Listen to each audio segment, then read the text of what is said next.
Junction में आज बात करेंगे जीरे और हल्दी की, क्योंकि दोनों ही कमोडिटी में गिरावट देखने को मिली है और मसाला बाजार में आज उलझी हुई है। जीरा और हल्दी दोनों की कीमतों में गिरावट आ गई है, लेकिन दोनों के पीछे एक जैसी नई वजह नहीं है। कहीं किसानों की बिकवाली दबाव बना रही है तो कहीं बेहतर मॉनसून ने नई फसल की उम्मीद बढ़ा दी है। वहीं दूसरी तरफ कम पुराना स्टॉक और चुनिंदा एक्सपोर्ट डिमांड कीमतों को बड़ा सपोर्ट दे रही हैं। सबसे पहले बात करते हैं जीरे की, जहां खरीफ बुआई के लिए किसानों को नकदी की जरूरत है और इसी वजह से स्टॉक की बिकवाली बढ़ी है और इसका सीधा असर बाजार पर पड़ा और जीरे की कीमतें गिरावट के साथ कारोबार करती दिखाई दे रही हैं। उत्तर पश्चिम भारत में मौसम अनुकूल रहने से कटाई और सुखाने का काम तेजी से हुआ है और इसके साथ ही मंडियों में आवक बढ़ी और बाजार में तत्काल सप्लाई का दबाव दिखाई दिया। दूसरी तरफ वायदा में भी अगर बात करें तो एनसीडीएक्स वेयर हाउस में स्टॉक बढ़ने से खरीदारों को तुरंत खरीदारी करने की जरूरत भी कम हुई है। लेकिन यहाँ एक अहम बात है, जीरे में हर तरह की सप्लाई नहीं बढ़ी है। प्रीमियम क्वालिटी के मोटे बीजों की उपलब्धता तेजी से घट रही है और गुजरात के ऊंझा और राजस्थान में रोजाना आवक भी कम होने लगी है। यानी सामान्य क्वालिटी में दबाव है, लेकिन अच्छी क्वालिटी के जीरे को अभी भी बेहतर सपोर्ट मिल रहा है। गुजरात के प्रमुख उत्पादक क्षेत्रों में ब्लाइट बीमारी ने भी फसल की क्वालिटी और क्वांटिटी को लेकर चिंता बढ़ा दी है। ऐसे में बाजार में आगे सिर्फ आवक ही नहीं बल्कि क्वालिटी और उपलब्ध स्टॉक भी कीमत की दिशा को तय करेंगे। अब अगर उत्पादन की बात करें तो भारत में इस सीजन जीरे का उत्पादन करीब 90 से 92 लाख बैग रहने का अनुमान लगाया गया है, जो कि पिछले साल 1 करोड़ 10 लाख बैग था और ये उससे काफी कम है। यानी मौजूदा समय में बिकवाली का दबाव भले ही कीमतों को नीचे खींच रहा हो, लेकिन कम उत्पादन का अनुमान आगे चलकर बाजारों को सपोर्ट देता दिखाई दे सकता है। जीरे की कीमतों पर फिलहाल दबाव है, लेकिन कहानी सिर्फ घरेलू मंडियों तक सीमित नहीं है। ग्लोबल बाजार में भारत को चीन, सीरिया, टर्की और अफगानिस्तान से भी मुकाबला करना पड़ रहा है। भारत के बाहर चीन में इस सीजन जीरे का उत्पादन करीब 70 से 80 हजार टन रहने का अनुमान है। वहीं सीरिया में करीब 9 से 10 हजार टन और तुर्की में 10 से 11 हजार टन और अफगानिस्तान में करीब 10 से 12 हजार टन उत्पादन का अनुमान आया है। यानी अंतर्राष्ट्रीय बाजार में सप्लाई के कई स्रोत मौजूद हैं। यही वजह है कि भारतीय जीरे के लिए एक्सपोर्ट मार्केट में कंपटीशन बढ़ी हुई है। भारत के निर्यात आंकड़े भी फिलहाल बहुत मजबूत तस्वीर नहीं दिखा रहे।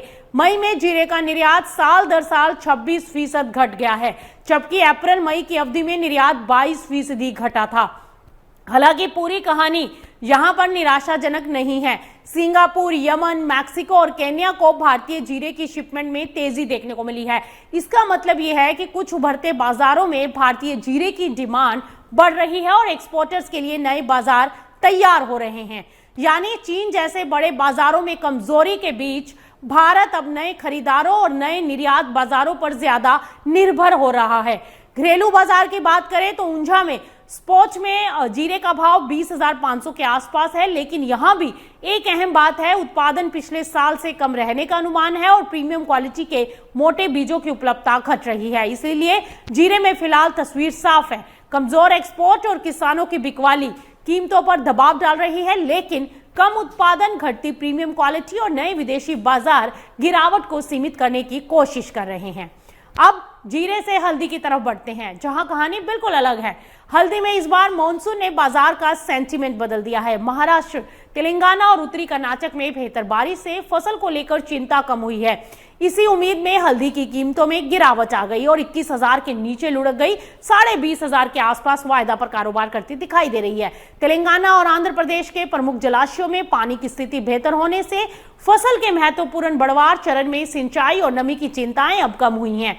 वहीं उत्तर कर्नाटक में अच्छी बारिश के बाद दोबारा बुआई भी पूरी हो चुकी है और सबसे बड़ा संकेत है रकबे में बढ़ोतरी। इस सीजन हल्दी का रकबा पिछले साल की तुलना में माना जा रहा है कि 16% बढ़ सकता है। अगर मौसम आगे भी साथ देता है तो बाजार में नई फसल की सप्लाई को लेकर उम्मीदें और मजबूत हो सकती हैं। लेकिन हल्दी में भी पूरा मामला सिर्फ नई फसल का नहीं है। पिछले सीजन के 20 लाख से ज्यादा बैग की तुलना में इस बार कैरी फॉरवर्ड स्टॉक करीब 15 लाख बैग रहने का अनुमान लगाया गया है, यानी पुराना स्टॉक कम है। यही वजह है कि बेहतर मानसून और बढ़ते रकबे के बावजूद फिलहाल हल्दी में एक तरफा गिरावट नहीं दिखाई दे रही। निर्यात की तस्वीर भी काफी दिलचस्प है। मई में भारत का हल्दी निर्यात सिर्फ 1% घटा और 18,960 टन रहा, लेकिन कुछ बाजारों में जबरदस्त तेजी देखने को मिली। अप्रैल मई के दौरान चीन को हल्दी निर्यात में 4,631% की छलांग लगी, जबकि ओमान और यमन से भी मांग मजबूत रही। हालांकि यूरोप के सख्त अधिकतम अवशेष सीमा यानी MRL नियमों का असर बाजार पर साफ दिखाई दिया है। स्टैंडर्ड्स पर खरा नहीं उतरने वाली हल्दी की डिमांड कमजोर हुई है, जबकि IPM स्टैंडर्ड्स को पूरा करने वाली प्रमाणित हल्दी को बेहतर सपोर्ट मिल रहा है। तो अगर दोनों मसालों को एक साथ देखें तो जीरे में अभी किसान बिकवाली और बड़ी आवक दबाव बना रही हैं, जबकि कम उत्पादन और प्रीमियम क्वालिटी की कमी गिरावट को सीमित कर सकती हैं। वहीं हल्दी में मॉनसून और बढ़ता रकबा कीमतों पर दबाव डाल रहे हैं, लेकिन कम कैरी फॉरवर्ड स्टॉक और चुनिंदा एक्सपोर्ट मार्केट्स की मजबूत डिमांड बाजार को सपोर्ट दे रही हैं। आगे बाजार के लिए 3 चीजें बेहद अहम रहेंगी: मॉनसून का बाकी सफर, किसानों की बिकवाली और एक्सपोर्ट डिमांड। तो जीरा और हल्दी दोनों में इस समय मौसम और सप्लाई सबसे बड़े फैक्टर हैं, लेकिन दिशा अलग बन रही है। जीरे में बाजार को निर्यात कमजोरी और बढ़ी हुई बिकवाली परेशान कर रही है, जबकि कम उत्पादन और प्रीमियम क्वालिटी का घटता स्टॉक कीमतों को सपोर्ट दे रहा है। वहीं हल्दी में बेहतर मॉनसून और बढ़ता रकबा नई फसल की उम्मीद मजबूत कर रहे हैं, लेकिन कम कैरी फॉरवर्ड स्टॉक और चीन, ओमान और यमन जैसे बाजारों की डिमांड गिरावट को सीमित कर रहे हैं। इसीलिए आने वाले दिनों में नजर रहेगी मॉनसून, मंडी आवक, किसानों की बिकवाली और विदेशी खरीदारों की मांग पर, क्योंकि इन्हीं 4 फैक्टर से तय होगा कि मसाला बाजार में अगली चाल मंदी की होगी या फिर निचले स्तरों पर खरीदारी लौटती दिखाई देगी। तो फिलहाल मसाला जंक्शन के इस अपडेट में इतना ही। आप बने रहिए मार्केट टाइम्स टीवी पर।